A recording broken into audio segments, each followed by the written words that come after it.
बहुत समय पहले की बात है। एक गांव में एक जादुई हैंडपंप था। वो डॉक्टर तो नहीं था, परंतु वो किसी डॉक्टर से कम भी नहीं था। जो भी उस हैंडपंप से हाथ धोता, हैंडपंप उसकी सारी बीमारी ठीक कर देता। सब लोग उस हैंडपंप से बहुत खुश थे। लेकिन वक्त के साथ साथ उसकी शक्तियाँ कमज़ोर होने लगी, जिसकी वजह से वह लोगों का इलाज नहीं कर पाता था। अरे भाई, ये हेडपम्प हमारा इलाज क्यों नहीं कर पा रहा है? लगता है अब ये हैंडपंप अपनी जादुई शक्तियाँ खो चुका है। अब ये हमारे कोई काम का नहीं है। धीरे धीरे लोग उस हैंडपंप के पास जाना बंद कर देते हैं। अब हैंडपंप अकेला पड़ जाता है।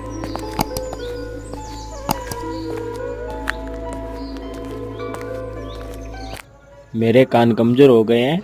अब मैं पहले जैसा सुन नहीं सकता। कृपया मेरे कानों को ठीक कर दो।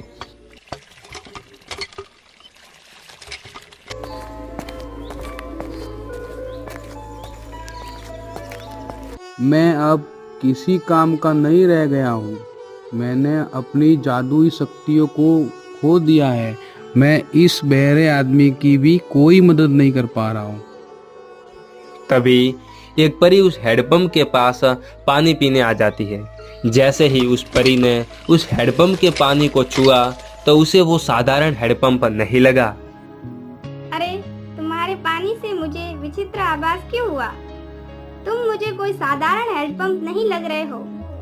हाँ, तुमने ठीक पहचाना। मैं एक जादुई हैंडपंप हूँ। जो भी मेरे पानी को स्पर्श करता है, मैं उसकी सारी बीमारी ठीक कर देता हूँ।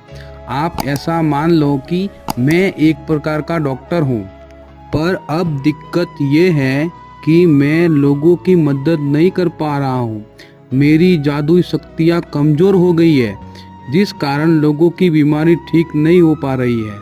तुम बहुत ही निस्वार्थ भाव से सेवा करते हो और तुम हमेशा लोगों के कल्याण के बारे में ही सोचते हो। इसीलिए मैं तुम्हें अपनी जादुई शक्ति से तुम्हें पहले जैसा कर देती हूँ। अब तुम फिर से लोगों की मदद कर पाओगे। अब हैंडपंप वापस पहले जैसे ही लोगों की सेवा करने लगा और उस बहरे आदमी को भी सुनाई देने लगता है। तुम्हारा बहुत बहुत धन्यवाद जादू हैंडपम्प। मैं अब फिर से पहले जैसा सुन सकता हूँ। दोस्तों, इस कहानी से हमें शिक्षा मिलती है कि हमें भी निस्वार्थ भाव से सेवा करनी चाहिए और हमारे अंदर भी कुछ न कुछ शक्तियाँ छुपी रहती हैं। बस हमें उसे पहचानने की आवश्यकता है और लोगों की भलाई में उसका उपयोग करना चाहिए।